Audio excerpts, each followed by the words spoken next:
Hello, ladies and gentlemen, and welcome to Darksiders. In the last episode, we came here to the Ashlands, home of the horrifying Ashworms. Has anyone ever seen Tremors, Dune, that kind of thing? This is the ash. If you stand on the Ashworms will hear you moving. Even if you're not moving, if you're just on the ground, they will come for you. Observe.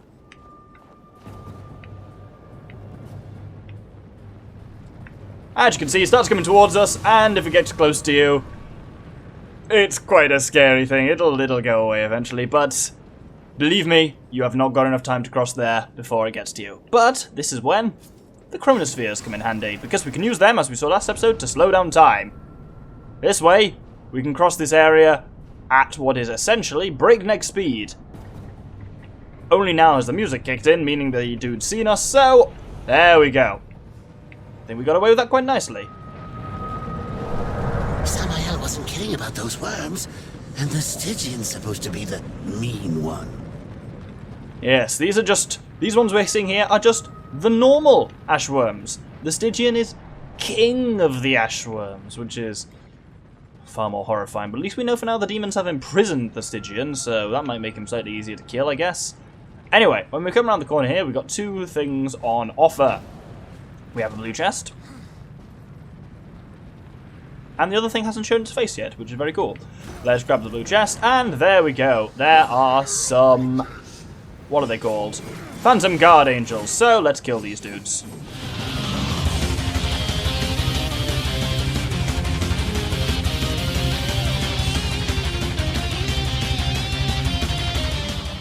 I think during that, I wasn't particularly watching, but I think, oh. This is vaguely horrifying. We're now underneath the ash, which is not as safe a place as I feel like it's supposed to be. Upgraded Locust Demons. And you can see now the ability of the crossblade to grind through multiple enemies, which is not actually very useful. As with regular Locust Demons, best way of killing these guys is a nice Rising Reaper. Minces through them easily and gets you a hearty amount of souls from it.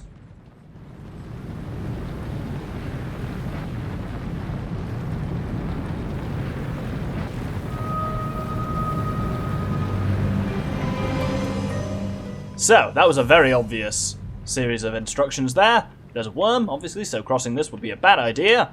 But there's a Chronosphere. However, it is behind a guard, so we need to go and deal with this kind of wooden drilling structure, I suppose it is, in order to really grab hold of that Chronosphere, because it's behind a guard, which means we can't use it to slow down time. Technically, time is an element you're kind of bringing towards you, because remember the crossblade has the ability to carry elements, which is exactly what we're kind of seeing there. So, if we climb the structure on the outside, we actually go higher up than we need to, and up here, there is nothing but a blue chest. Oh, fuck off, that wasn't what I wanted. Get away from me! There we go. We actually want to be on the inside, so if we hop down, we can use the old demon spawn to climb through the inside, past that scary looking scythe blade, and then drop down, and there's a lever here, which, when we hit it, will lower down and expose the Chronosphere. Let's head back round to the front. And now we can successfully crossblade the Chronosphere, and make it across here. As you can see, there's a worm relatively close by there, which would be a huge problem, and it is slowly turning to face us, but you can just see how much faster we are than the worms here, which is great. Though that's a close run thing. Ooh, they still slightly give me the fear. They always will, I think. Because it's that whole thing of, it's the dream, where you feel like you're immobilized and something's coming to get you and you can't get out of the way in time. It does that to me, that kind of feeling of, somewhere between my heart and the kind of pit of my stomach hurts, and it's just, oh, I forgot that happened. This game's already going to try and give me the fear. What you can do here, which is quite cheeky, and you'll notice I'm doing for quick kills, is use the Tremor Gauntlet to just smack them off. As soon as they hit the ash, they'll die. It's a shame you don't see them be, like, snaffled by worms, which would be fantastic. But it is a very quick way of killing them, because they go, This keeps trying to give me a heart attack. God damn it. I'm too old for this. My old heart can't take this.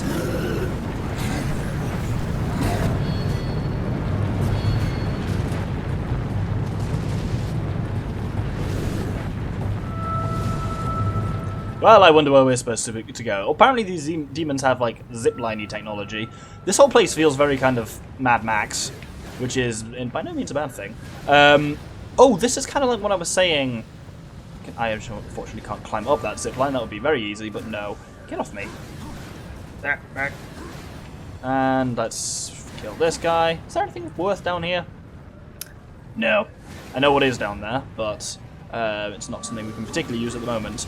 I think I will just kill this guy the normal way, because he's not in a great position for jaking him off the edge with the old Tremor Gauntlets. So this is what I was saying last episode of how this dungeon is a kind of open-air dungeon. The Ashlands, where we are at the moment, this is the dungeon. You are currently in the dungeon. So it's not like you'll cross through the Ashlands and then get to a dungeon at the end. You're already there. Up here, there's a Chronosphere, which we can lower down with that. There's also a dude behind me. Let's kill him. Ow. Don't touch the spinning thing in the middle, it's death. Oh, did that kill him? Yeah. I don't know if they take full damage or not, but I really hope they do. Now, with that done, remember last time we were in one of these structures, we climbed up and over the top and around there. This time there's a spinning Deathblade in the way. But we have, of course, the power of Chronomancy. Which means this is only mildly terrifying. The thing's still going at quite the speed. As long as you dash, though, you should be able to stay ahead of it fine.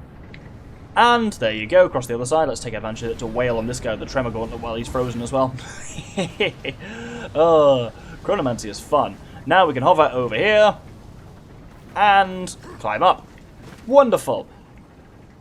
Obviously, the advantage of all these wooden sections is you're safe from any kind of worm interference here. Generally, staying on the solid ground, very good in the Ashlands. Let's kill these guys, and that was extremely easy. Wow. So, once again here, we have an extremely fast spinning thing. We have a Shadowflight Geyser there, and there's not much we can do with this first one, so we need to use the Shadowflight Geyser. Whoop, there we go, to get over to this second structure. Let's kill this guy. Oh, that's not the direction I wanted to hit him, but that should deal with... Oh no, he's not dead. Oh well. I should kill him from a distance then. I thought I had Mercy on, but I don't. It doesn't look great, but hey. He was kind of trapped down there, so put him out of his misery, I suppose. We can't climb the inside because there's a super fast razor spinning in it, so once again we need to go up to the top here, and then something happens.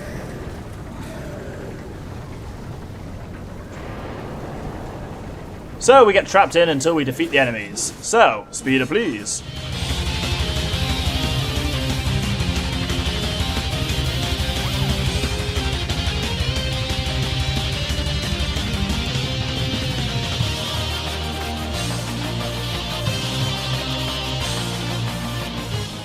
And once you've defeated everyone, as ever, the portals disappear, and we can lower down the Chronosphere with the switch. But we don't want to do that. I forgot something. Before we do that, we actually want to use the Chronosphere. So you'll notice we've got a bomb thing here, and down there we go. You can just see it through the corner of the spinning whirligig of death. Is a red crystal. Under normal conditions, we would never get the bomb down there before it blew up. But we can use the Chronosphere to grab the bomb's growth with a lot more time than we should realistically have. Then once we're down here, chuck it over there. Ha! That's a nice touch, that it glides over in slow-mo. And that detonates not the right thing. That didn't seem fair. There we go. Basically, had we lowered the Chronosphere down, it would be blocked by that crystal, and we wouldn't actually be able to access it. Having destroyed that crystal, we can now lower it back down again, and come back down to the bottom. So we're now nicely able to... Oh, that's scary just seeing the Ashworms moving along in the ground. They are horrifying. They gave me the fear when I first played this game, and they still do now pretty successfully. We avoid the whirligig of death using Chronomancy, and we can now climb all the way up to the top of this structure.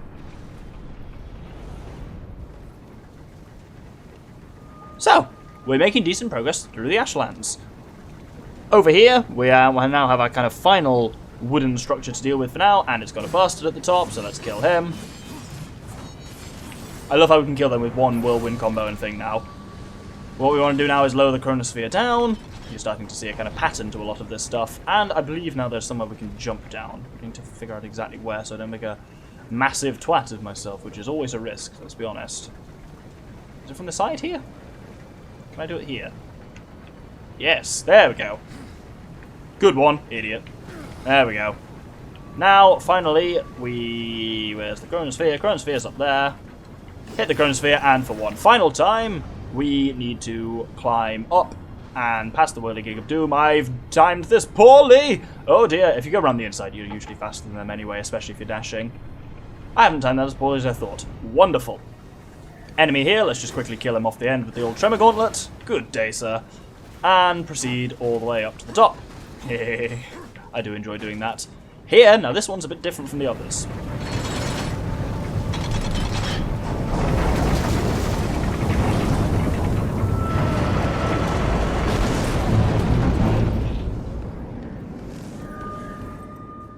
So apparently that thing was drilling into the ground, which... What's that music? Are there enemies? Did they just spawn enemies at the top and I just fucked off from them? That's probably exactly what happened, isn't it? Yep, that's exactly what happened.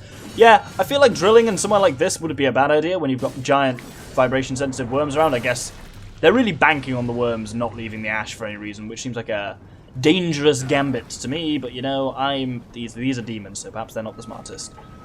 What we can actually do is hop down into the hole where that was. And we end up in a large freshwater cavern.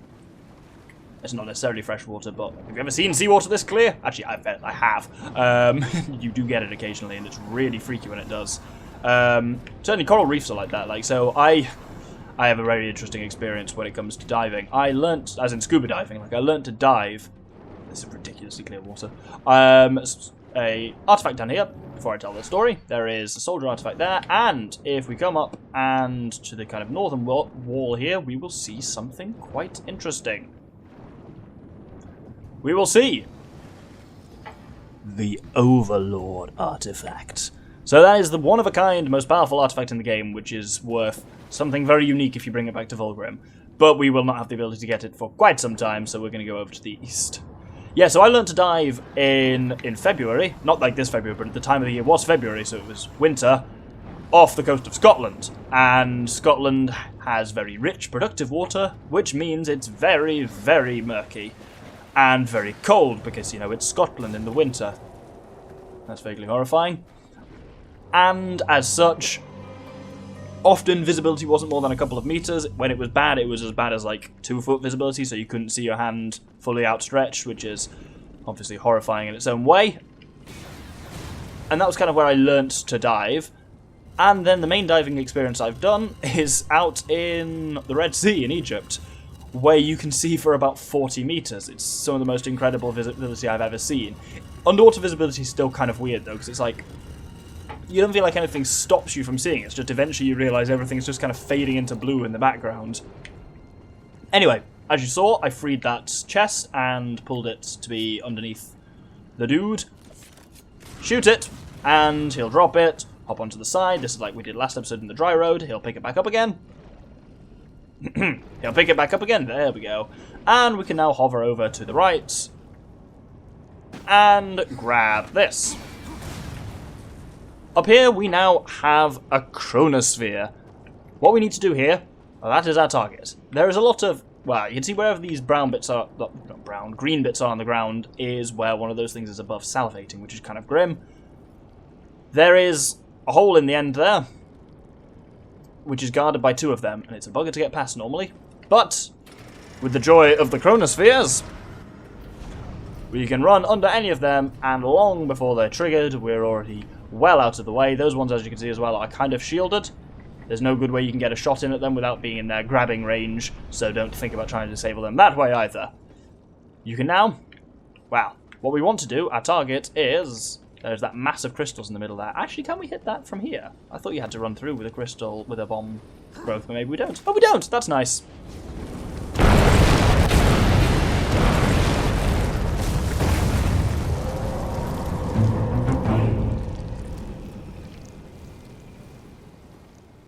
So with that, some Phantom Angels appear, and don't run straight out because you can't do it, because obviously the plants above the door are still there. So fire up your Chronospheres first, run through, and you have a chance to wail on some of the angels with Mercy for a fair few free shots.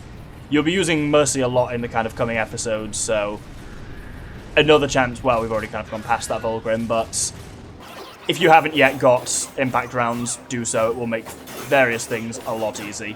A lot more easy. A lot easier. There we go. God, that took me a while. I'm going to fight these guys off camera. Well, speeder.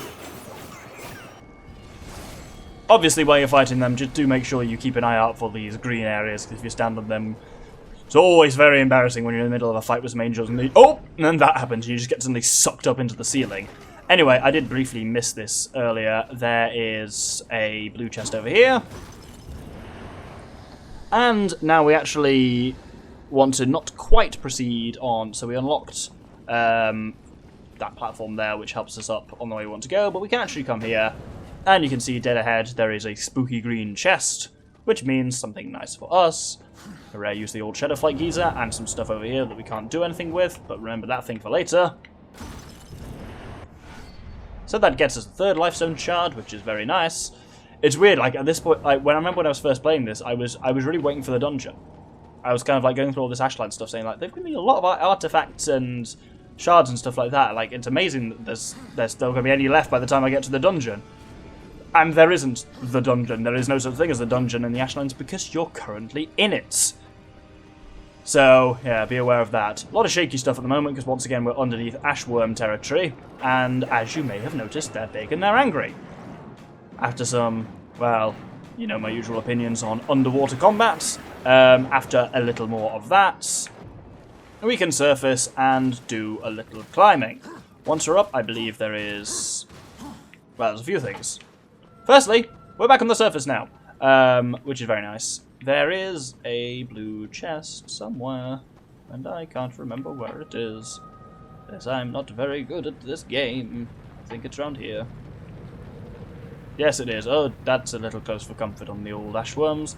Can you see where's the spire from here? There you go. If you want to find north, find the spire. Or you should follow the N mark on your compass. Both work in their own way. Probably old-fashioned and use a compass. It's far easier to navigate by demon spires. Anyway, I think we'll hold the episode there. So, we've entered the Ashlands, dodged some Ashworms. Next episode, we'll be going further into the Ashlands in search of where the demons have imprisoned the Stygian. Thank you very much, and good day.